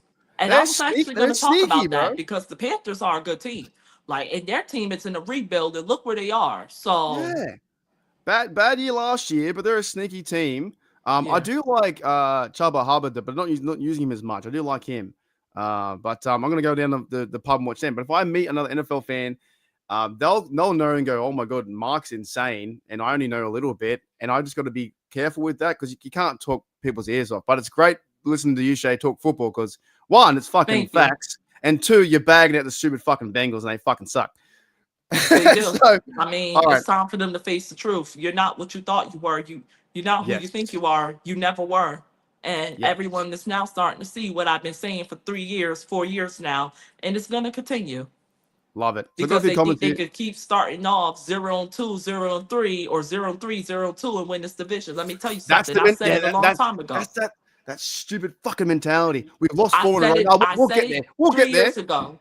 No, you're not. You're in the wrong division for that type of game, and they're playing the classic game of F around and find out, or in Bengals fans' cases, F around and be reminded. Yeah, it's so done. They'll start 0-3, 0-4. No, we'll be good. We'll figure it out. Don't care. A few comments here from Steelers Dicey podcast. My mate Barbara and Shana, they do a podcast over here. I work with them quite frequently. Says good stuff. She's right on. Thank you, Gene, for the $2. He says the channel is pizza, which means gravy, means good. We do talk about a lot of pizza on this channel, and I wouldn't be surprised if the chat asks you a pizza question as we wind down. Carr says hi. Bubba says Pierre owned Chase, which he did. That was fantastic. Goes back to our point we're saying they got to play more man-to-man. They didn't play that in zone. Jaime says, go ahead now, speak the truth, Shae. So make sure you check out Shae Max Sports or the Shae Max Show on Twitter. You have many links out there. I saw your post. You like do everything. You've got like Instagram, Facebook, at Threads, Twitter, Twitch. I don't know. Yeah, I TikTok. try to make it available for I everyone, but mean, I am looking to expand the availability of the Shae Max show, so they I can think definitely look out do for that as YouTube, well. do YouTube, kick off YouTube I'm again. on YouTube. Uh, It's on YouTube already. We kick that's where we first got if started. if you do YouTube and do a weekly show, definitely these guys in the chat will come over for sure. And the picture I got here It's is all your on my one. Twitter. They can just click the link there, and Yeah, it'll take you to everything.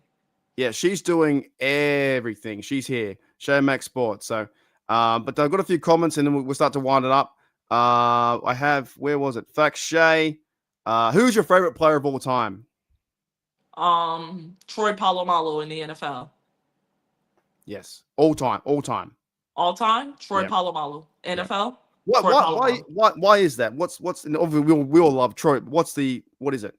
Well, when I first got started, it was because, he was my all-time celebrity crush. But then I got to know him more as a player and discover him, and I really enjoyed the way he played the game. His passion, he's so humble. Trash talking isn't part of the game. I don't mind that. It just goes to certain levels, and you got to know when to shut up. He is the guy who, well, pretty much shut Hmm. up even when he should have been talking big game. But regardless, he was someone who never talked it, just walked it, allowed his actions to speak louder than his words. And when you have that, you have a guy that's passionate, not hungry, not looking for to be the attention, even though he was Hmm. it you gotta love that. And then the fact that he's on your team, and then it's in a rarity a guy looks like that and be that good at football. Hmm. So it was more of a girl crush team, but it's also more the way he played the game. I mean, even if you're not a Steeler fan, you can't hate Troy. Unreal. Like, you can't hate a player that loved the game and played the game so well, but was so humble and never needed to talk upon down others to do so. What's your favorite Troy play? I've got mine. What's your favorite Troy play of all time? There is plenty, but it's clear as day that my all-time favorite Troy Polamalu play was the 23-yard interception return that took the Steelers to the Super Bowl 2008. Ravens. Oh, the crowd Yes. went I crazy. think that play, first of all, I think the Steelers were only up by like 3 points that game. Mm. And if the Ravens would have scored, it would definitely put our offense back. And they were marching. But then Joe Flacco just made the ultimate mistake. He didn't see Hmm. number 43. He threw it that way. And that's why they called him the Flying Hawaiian, the Tasmanian Hmm. Devil.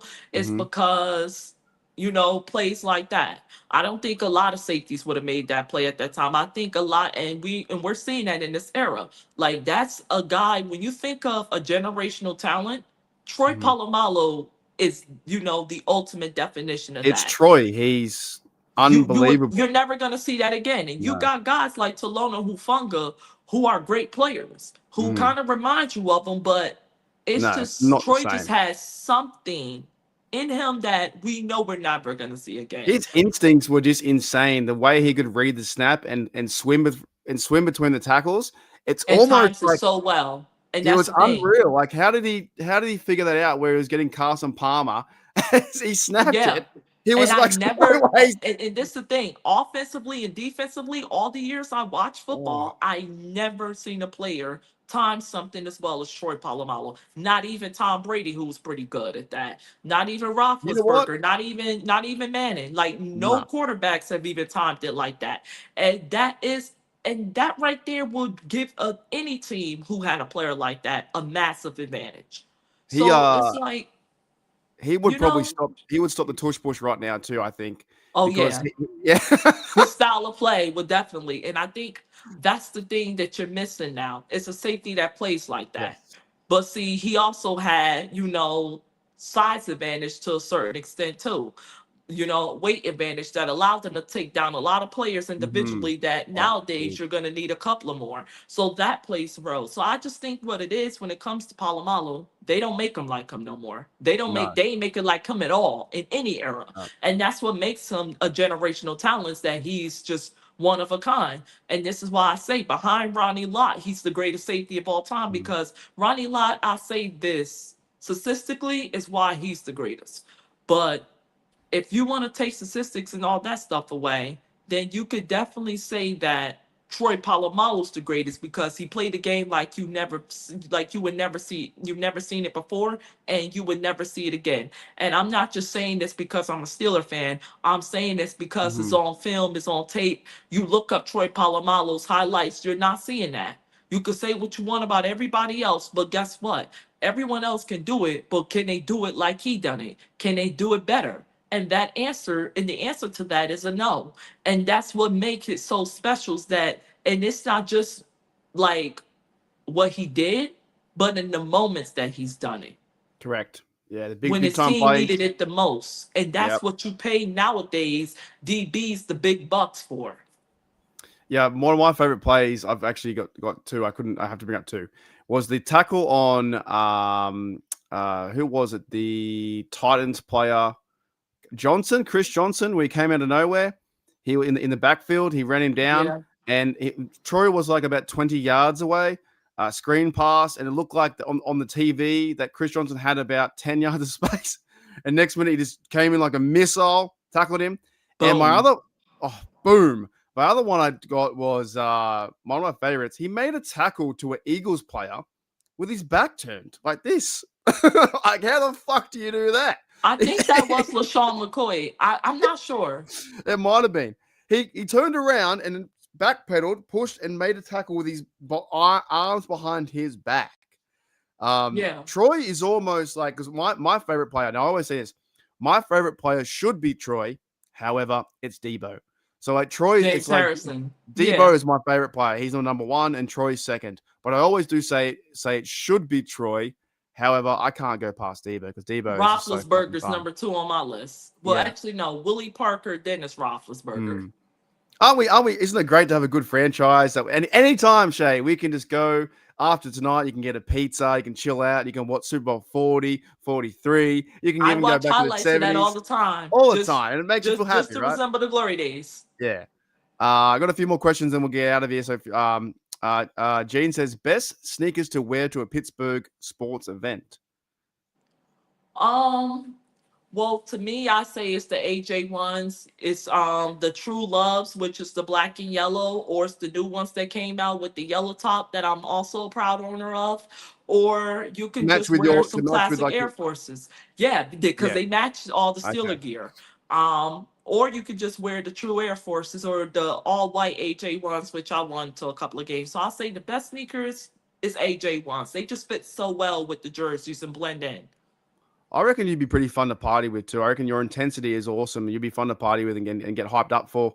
If I ever felt down and down and out, I'd just walk past you and you'd be like, all right, let's Mark, you better shape up. All right, you be get your fucking getting gear right now. Let's go. All right, I'm ready, coach. Put me in. Definitely, Put me in. definitely. I do my best. Mean Green says, who's your favorite player? We just went through that with Troy and Troy Troy's amazing. Polamalu. Yeah, Mhm. Troy's amazing. Steelers by the Lake, another guys out there, guys and girls, I believe, do a podcast out there. I think they're from like Ohio, maybe somewhere Ohio by the lake is the lake, the lake behind there. So shout out to them. What a horrible example of a team, which is the Bengals. The Bengals suck. Gene's sub to your YouTube channel. Yeah, Shae, Troy. Oh, there's one for you. Troy or Mel Blunt. Mel Blount was a great player. All time greatest Steeler cornerback of all time. To me, a top 5 cornerback of all time. But we're talking about a top 3 safety of all time. Yeah. So I'm sorry to say, but I am gonna have to take Troy because of his versatility, his athleticism, his charisma. And like I said, there wouldn't be nobody that make me love the game more than number 43. Even though you had number 39, Minka and Willie Parker, you also had number 7, the Big Ben, who I cried when I was at the game that day when it was his final Wait, home his game last in one? There Hinesville. you go. Yeah, I was there, right there in my Wow. seat, 145 row E, baby. But Wow. where I sat at all the games in 2021 that I went to. But yeah, it would definitely be number 43. That's a player that will always have my heart. And I think the day that I meet him will be the day I think my life is over. Man, it's nothing We like meeting your hero. And when I met him, that I mean the day I laid eyes on him, and even though I loved Kobe, all-time NBA player. But I think what it is with Troy, He made you love the sport that you Do never you cared have for have at you one have you point. have met Troy? No, I'm No. looking to. I'm Okay. looking to. I'm We're really gonna arrange. looking forward We'll to it. arrange it. I got people somehow. We'll try and arrange that. Troy, if you're listening out there, Yeah. no, I don't know, but he would be so much fun to yeah, he'd be fun to have a yarn with. Imagine his football overall intelligence and just like love of life. That conversation will be Having him fantastic. on your podcast show. That's my ultimate goal. Yeah, that'd be cool. That'd be definitely cool. Yeah, Troy was so fast. Troy played with heart and love. He did. That's why we all love him. He's you can't see nothing wrong with him. Definitely top two, top three safety. All We time. No got question. so Daredevil says it was Deshaun Jackson that he tackled with his backwards tackle here. Thank And you.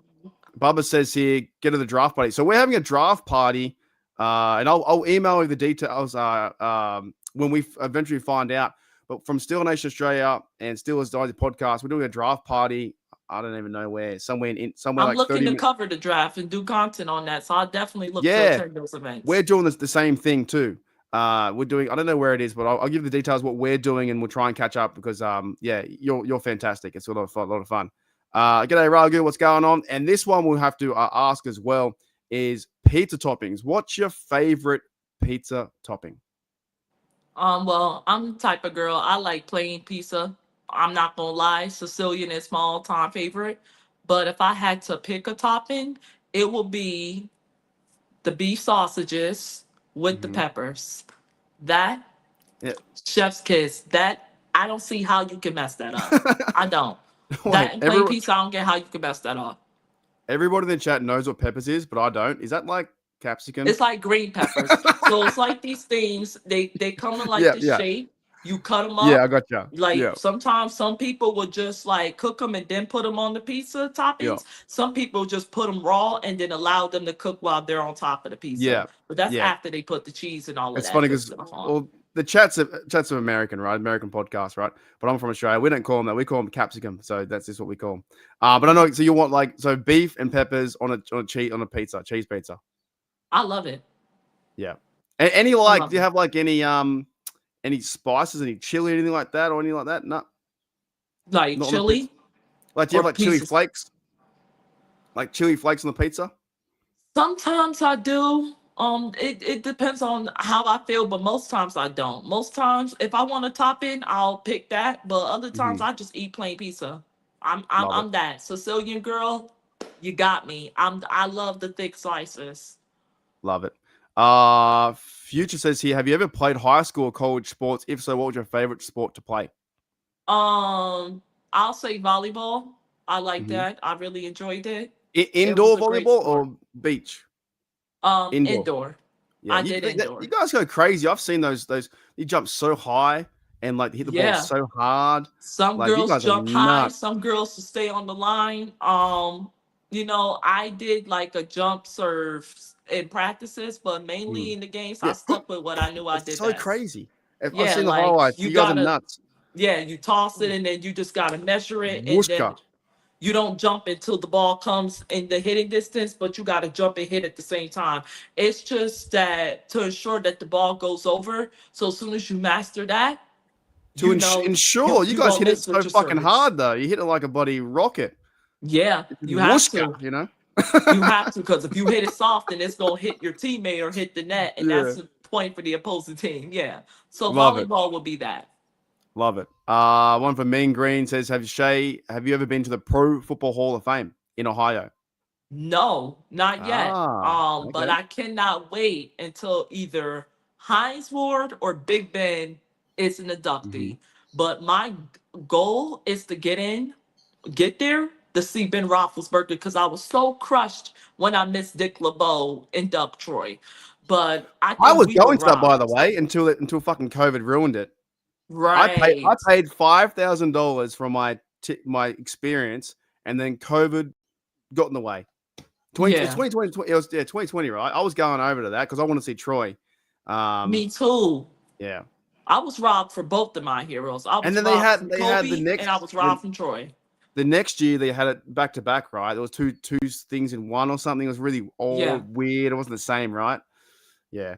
So you got Big Ben and Hines. I want to go for I wouldn't mind seeing Ben, but I'm not I'm connected to him, but I would prefer other Steelers.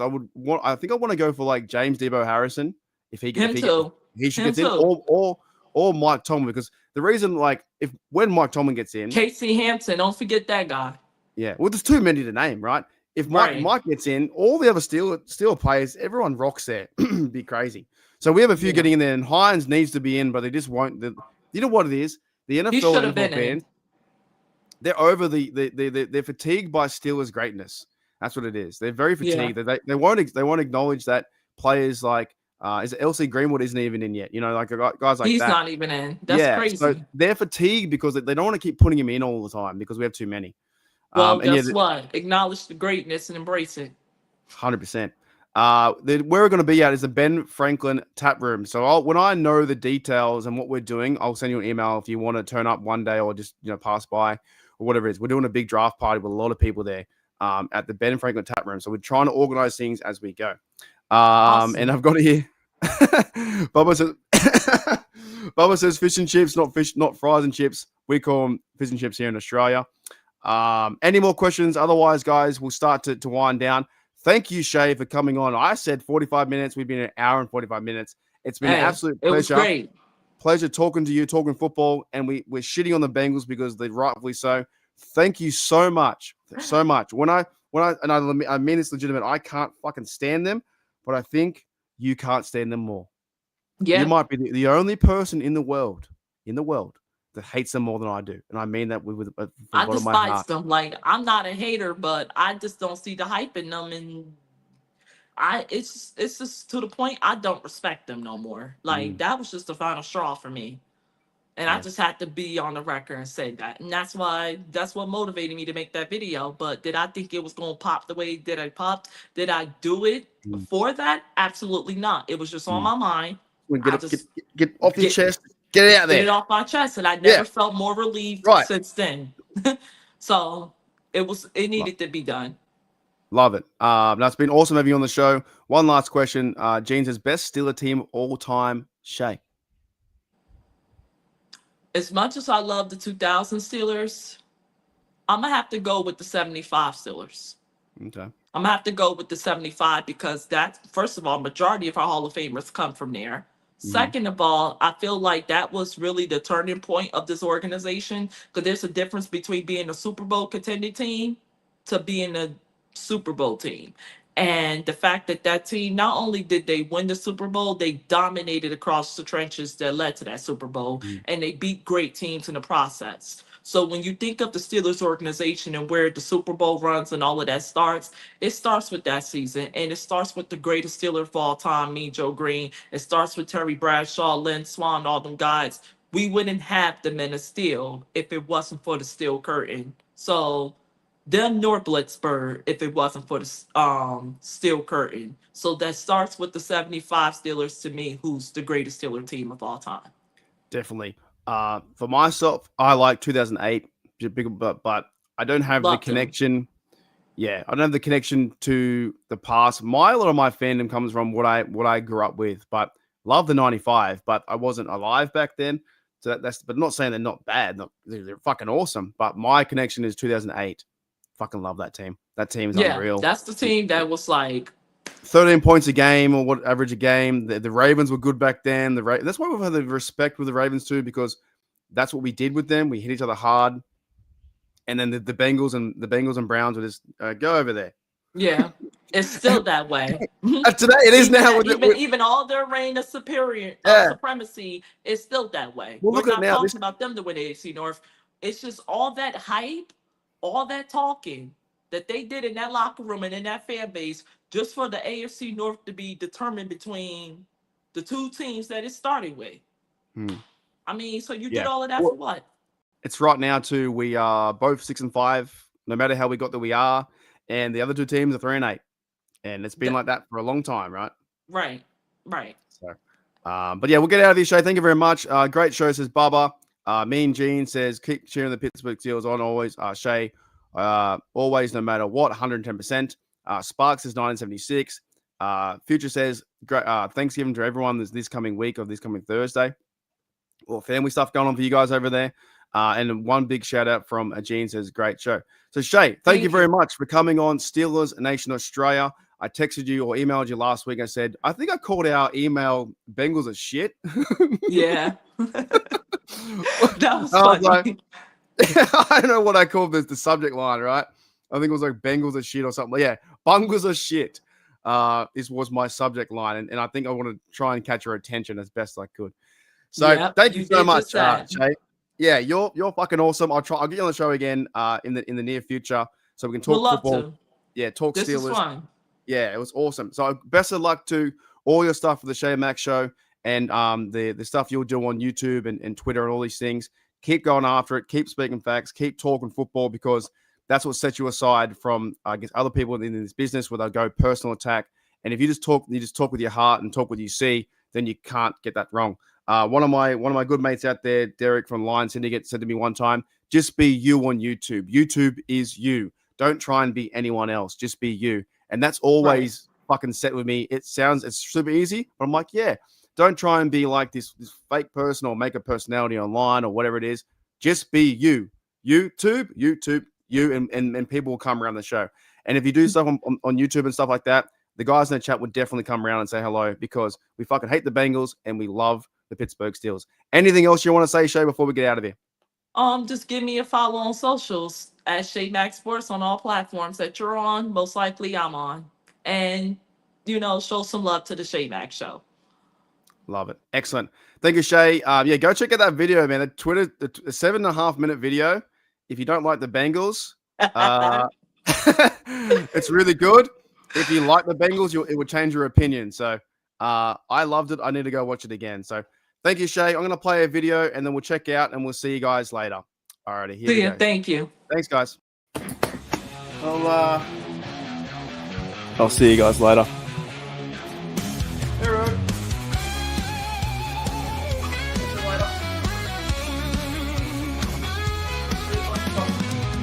Got the light. Left the light on. See you later. Bye.